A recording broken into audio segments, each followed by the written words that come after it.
E69 news కి స్వాగతం. ముందుగా ముఖ్యాంశాలు. పూరి జగన్నాథ రథయాత్ర పోటెత్తిన లక్షలాది జనం.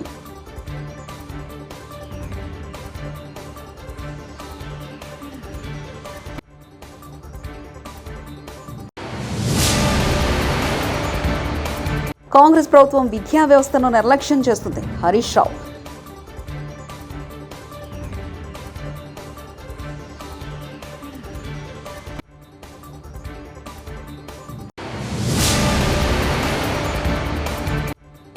మైనర్ బాలికను హత్య చేసిన నిందితుడిని తగిన శిక్ష పడేలా చూస్తాం. హోంశాఖ మంత్రి అనిత.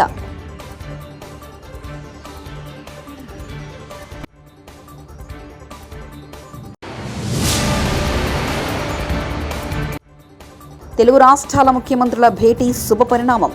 సిపిఐ నేత నారాయణ.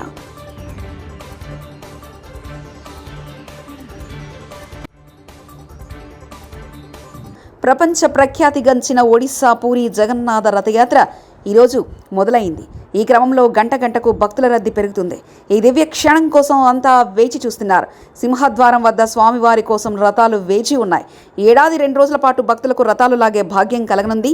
53 ఏళ్ల తర్వాత ఈ అరుదైన సంఘటన రావడం విశేషం. అంతకుముందు 1909 తర్వాత 1971లో అరుదైన శ్రీ గుడించా యాత్ర జరిగింది. దీంతో ఈ యాత్ర కోసం భక్తులు పెద్ద ఎత్తున ఆలయ ప్రాంతానికి చేరుకున్నారు.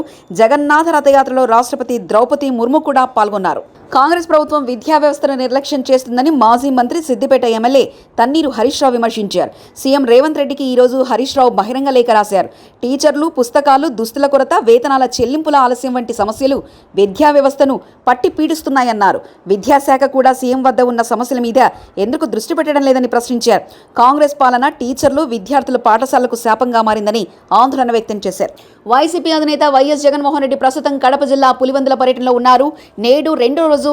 అయితే వైఎస్ఆర్ జయంతి సందర్భంగా వైఎస్ఆర్సీపీ కార్యకర్తలకు జగన్ తీపి కబురు వినిపించే అవకాశం ఉంది.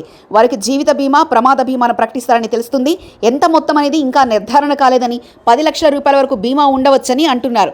Food and safety and standards authority of India ఉప్పు, పంచదార, కొవ్వులకు సంబంధించిన సమాచారాన్ని బోల్డ్ లెటర్స్లో ప్యాకేజ్ ఫుడ్ లెటర్స్పై పెద్ద ప్లాట్లో అందించడం తప్పనిసరి చేయడానికి సన్నాహాలు చేస్తుంది. దీనికి సంబంధించి లేబులింగ్ నిబంధనలో మార్పులను ఇటీవల రెగ్యులేటర్ ఆమోదించింది. FSSAI చైర్మన్ అపూర్వ చంద్ర అధ్యక్షతన జరిగిన ఫుడ్ అథారిటీ 44వ సమావేశంలో ఈ నిర్ణయం తీసుకున్నారు.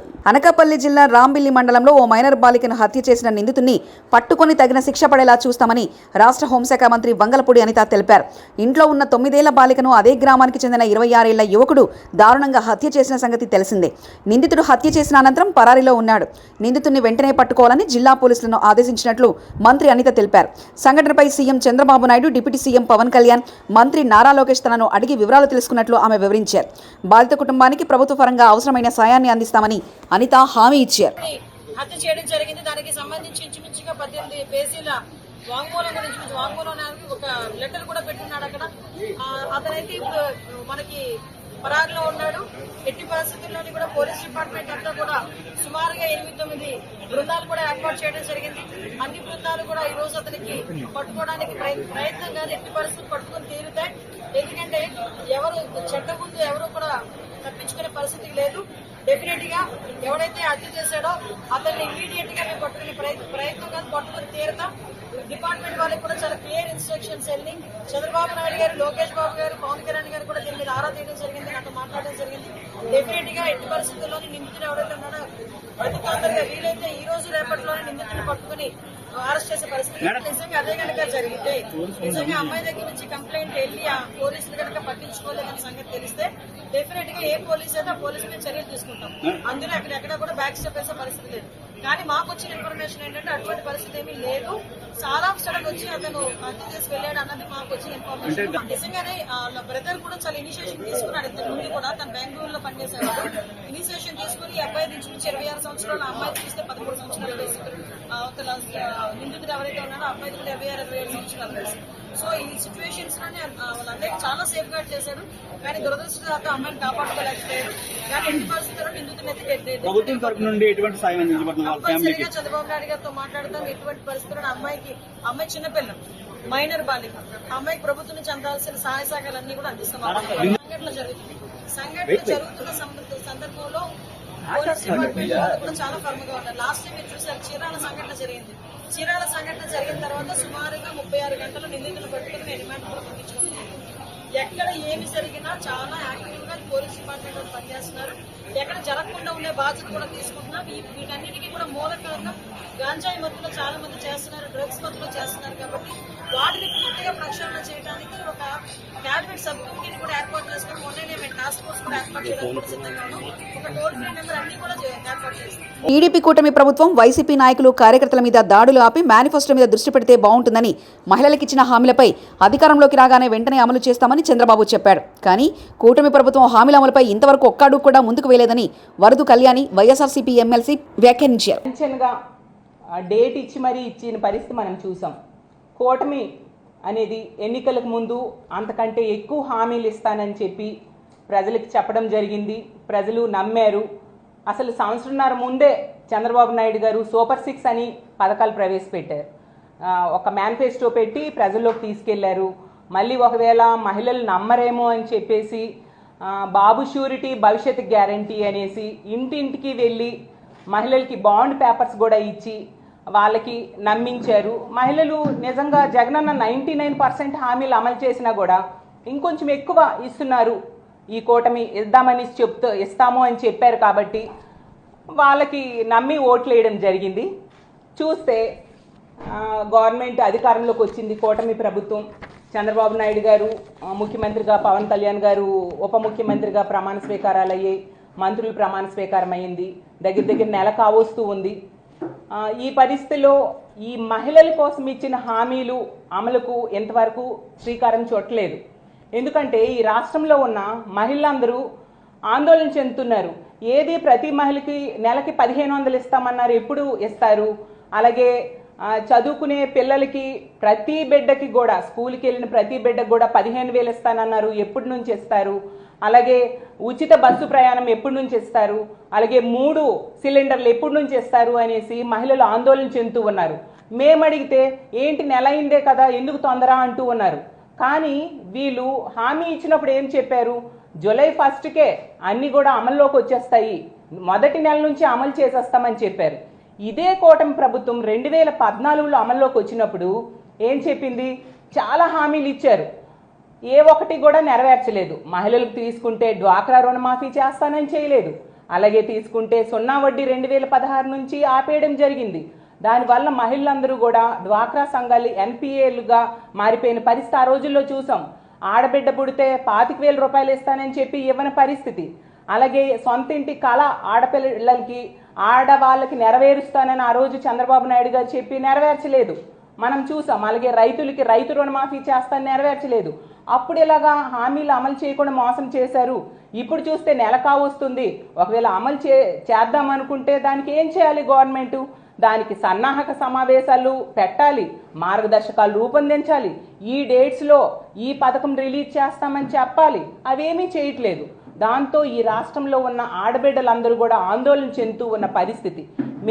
పిఠాపురం భీమవరం నియోజకవర్గంలో వ్యర్థాల నిర్వహణకు ప్రత్యేక ప్రణాళిక వ్యర్థాలను వినియోగించే ప్రక్రియను శాస్త్రీయంగా నిర్వహించారు ఉప ముఖ్యమంత్రి పవన్ కళ్యాణ్.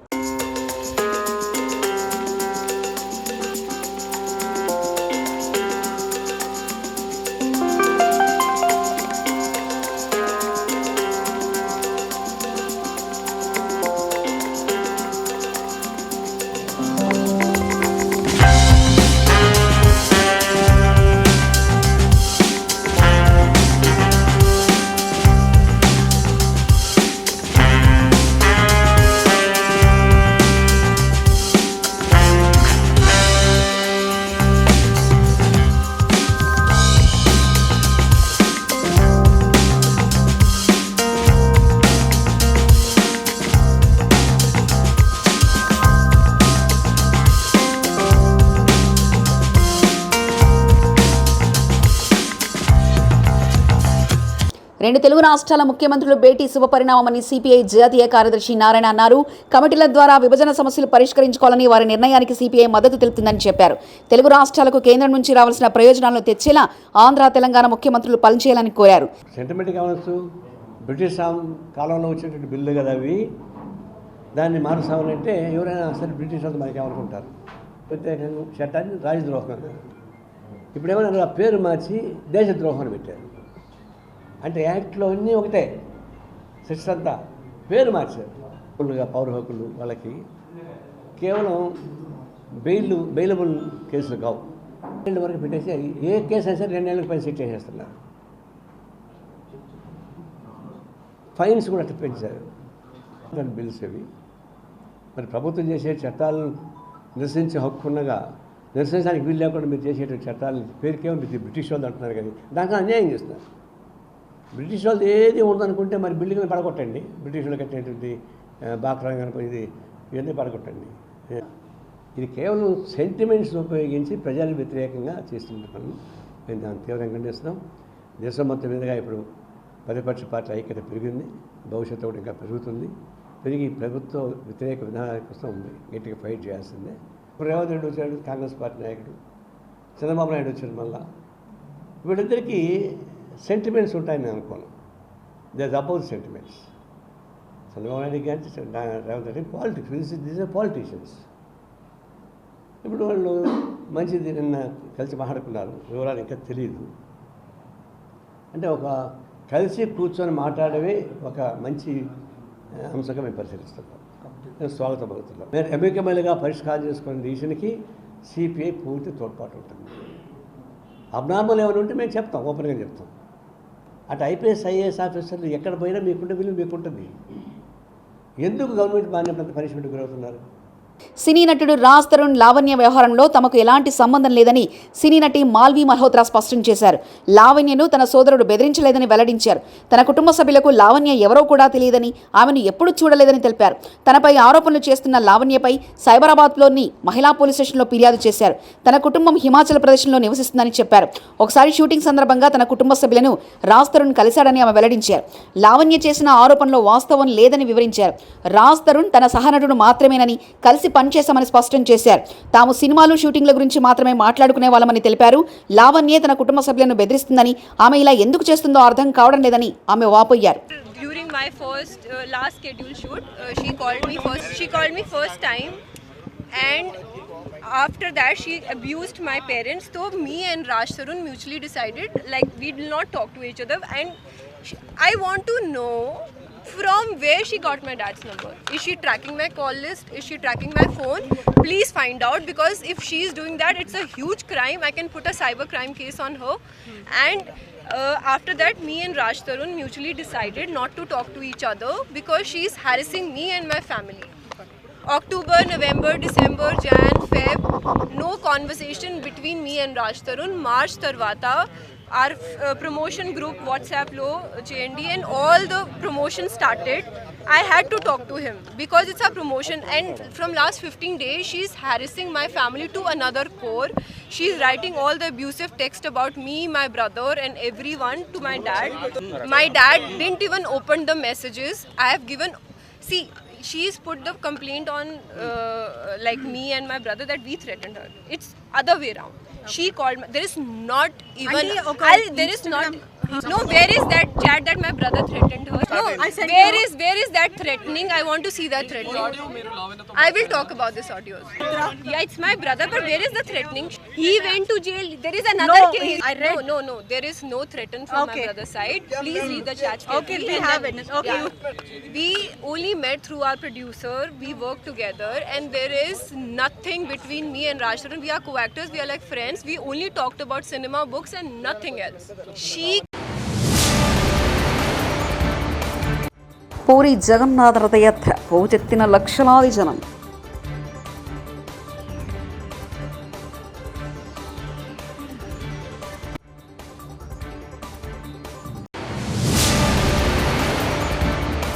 కాంగ్రెస్ ప్రభుత్వం విద్యా వ్యవస్థను నిర్లక్ష్యం చేస్తుంది. హరీష్ రావు.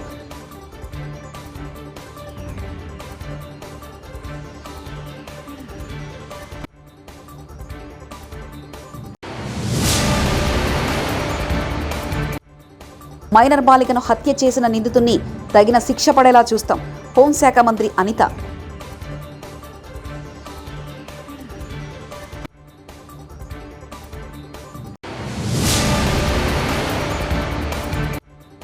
తెలుగు రాష్ట్రాల ముఖ్యమంత్రుల భేటీ శుభ పరిణామం. సిపిఐ నేత నారాయణ.